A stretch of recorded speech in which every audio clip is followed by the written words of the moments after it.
फरीदाबाद में यूं तो नगर निगम अपने भ्रष्टाचार और कर गुजारियों के लिए हमेशा सुर्खियों में रहता है, लेकिन अब की बार जो मामला सामने आया है वो फरीदाबाद के बल्लभगढ़ का है, जो दशहरा मैदान का है, जहां पर हमेशा हर साल दशहरा मनाया जाता है। बड़ी धूमधाम के साथ इस ग्राउंड में ही स्वतंत्रता दिवस और गणतंत्रता दिवस भी मनाया जाता है, लेकिन इस ग्राउंड को अब डंपिंग यार्ड बना दिया गया है, जहां पर शहर का सारा कूड़ा निकाल कर यहाँ डाला जाता है।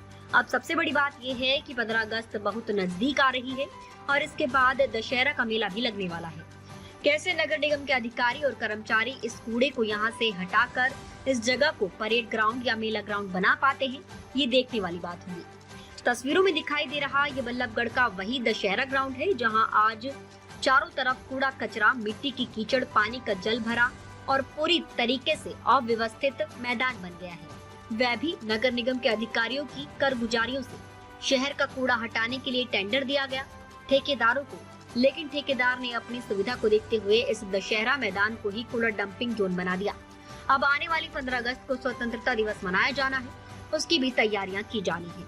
उसके बाद दशहरे का मेला भी लगा है, उसकी भी तैयारियां की जानी है, लेकिन इस कूड़े का निस्तारण कहाँ और कैसे होगा ये भगवान ही मालिक है। इस बारे में जब हमने नगर निगम बल्लभगढ़ के ज्वाइंट कमिश्नर कारण भगोरिया से बात की तो उन्होंने बताया कि उन्होंने अपने मातहत कर्मचारियों को सख्त आदेश दिए हैं कि 11 अगस्त तक इस सारे मैदान को पूरी तरह से साफ और स्वच्छ बनाया जाए, ताकि आने वाला स्वतंत्रता दिवस धूमधाम से और सही तरीके से मनाया जा सके। इसके लिए उन्होंने बताया कि टेंडर भी जारी कर दिए गए हैं, लेकिन सबसे बड़ा सवाल ये है कि कूड़ा डालने के लिए पहले टेंडर जारी किया, फिर अब कूड़ा हटाने के लिए दूसरा टेंडर जारी किया। तो सबसे बड़ी बात यह है कि इसमें सरकार को ही राजस्व का नुकसान हो रहा है। इसके साथ ही फरीदाबाद के बल्लभगढ़ में हो रहे अतिक्रमण और अवैध इमारत बनाने के सवाल पर भी उन्होंने कहा कि इस मामले में भी वे अब सबसे सख्त कार्रवाई जल्द करने वाले हैं। अवैध अतिक्रमण और अवैध इमारत बनाने वाले सावधान हो जाएं, किसी को भी बख्शा नहीं जाएगा। आने वाला है दशहरा ग्राउंड के अंदर बहुत ज्यादा कूड़ा कबाड़ा पड़ा हुआ है और बहुत ज्यादा गंदगी भी पड़ी, कीचड़ भी पड़ी। क्या तैयारी है ये सब? इस बारे में मैं आपको इन्फॉर्मेशन देना चाहूँगा कि 15 अगस्त के लिए हमारी तरफ से पूर्ण तैयारी है। जो कूड़ा कचरा वहाँ पड़ा है उसके हमने डेजिग्नेटेड पॉइंट पर डालने के लिए टेंडर दे दिया है। एजेंसी ने वहाँ पर काम करना शुरू कर दिया है। एजेंसी को ये बोला गया है कि अगले 4 से 5 दिन में उस काम का निपटाया जाए और साथ ही एक टेंडर इस चीज़ का लगाया गया है ताकि उसकी मेंटेनेंस हो सके वो दशहरा मैदान की। तो जो हमने टाइम सीमा निर्धारित की है, टाइम लिमिट निर्धारित की है, वो है 11 अगस्त। तो हमारी पूरी कोशिश रहेगी कि 11 अगस्त तक हम इस मैदान को 15 अगस्त की आयोजन के लिए तैयार कर दें। सर, ठेकेदार ने सफाई की, नालों की और गंदगी ला के यहाँ डाल दी, पहले टेंडर हुए, उसके बाद उठाने के लिए दोबारा टेंडर कर रहा है निगम।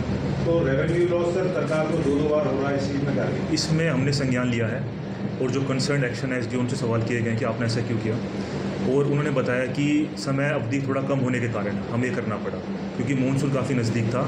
तो अर्जेंसी को देखते हुए, सर्कमस्टांसिस को देखते हुए ये किया गया है। फ्यूचर में ऐसी कोई कमियां ना है हमारे कार्यकाल में, तो हम कोशिश करेंगे कि इसी को हम एक अपने जो टेंडर में उसमें पॉइंट लेंगे ताकि इसको एक डेजिग्नेटेड पॉइंट पर डिस्पोज ऑफ किया जा सके। सर, एंक्रोचमेंट बहुत ज़्यादा है शहर के अंदर, उसके बारे में क्या करें? इसमें हम निरंतर ड्राइव चलाते हैं। अब इसमें एनक्रोचमेंट 2 टाइप की, एक टेम्प्रेरी और एक परमानेंट। टेम्प्रेरी एनक्रोचमेंट हटाने के लिए हम निरंतर ड्राइव चला रहे हैं, और जो परमानेंट एनक्रोचमेंट है, फॉर एग्जांपल किसी ने बाहर अपने एरिया कवर कर रखा है या किसी ने सरकारी ज़मीन पर अतिक्रमण कर रखा है, तो उसके ऊपर भी हम खिलाफ अभियान चला रहे हैं। और इसके लिए मैं आपको ये बताना चाहूँगा कि एक सफाई अभियान हम चला रहे हैं 15 दिन का। इसी सफाई अभियान के साथ साथ 15 दिन का हम एनक्रोचमेंट रिमूवल प्लान भी चलाएंगे। सर, शहर में अवैध रूप से बिना नक्शा पास कराए बहुत सारी बिल्डिंग्स बन रही हैं, कमर्शियल बिल्डिंग बन रही हैं। घर हैं, ठीक है, अपना लोग बाग रहने के लिए बना रहे हैं, उससे वो नहीं है, लेकिन कमर्शियल जो काम कर रहे हैं बिना नक्शा पास कराए, रेवेन्यू लॉस हो रहा सरकार का, उनके ऊपर क्या रहेगा? हाँ, इसके बारे में मैं आपको ये बताना चाहूँगा कि हम लोगों को जागरूक कर रहे हैं कि आप होपास पोर्टल से अपना बिल्डिंग प्लान पास करें। साथ ही हमने कुछ दुकानें और कुछ रेसिडेंशियल एरियाज़ को हमने हाउसेज़ को हमने सील किया है, और इस सीलिंग की कार्रवाई निरंतर चलती रहेगी।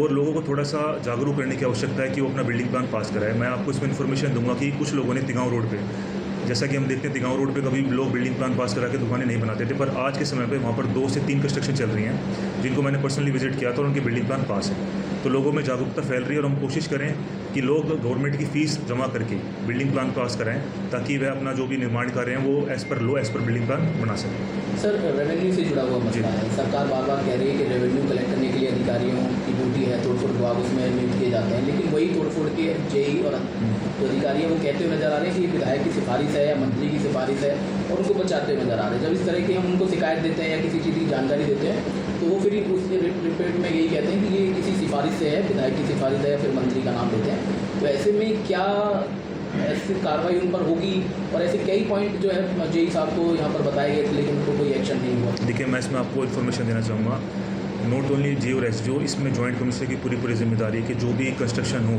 अपने एरिया में एज़ पर बिल्डिंग प्लान। तो जैसा कि मैं वीकली एक प्लान विजिट करता हूँ, अपनी साइट विजिट करता हूँ, तो जैसा भी मेरे पास इन्फॉर्मेशन आती है आई डू सीलिंग्स, और जो भी building as per building plan नहीं होती है लोगों को समझाते हैं कि आप बिल्डिंग प्लान पास करें और उसके बाद ही बनाएं। यदि फिर भी ऐसा कुछ कार्य चल रहा है नीचे तो उन जेई और एसडीओ पर हम कार्रवाई अमल में लेकर आएंगे।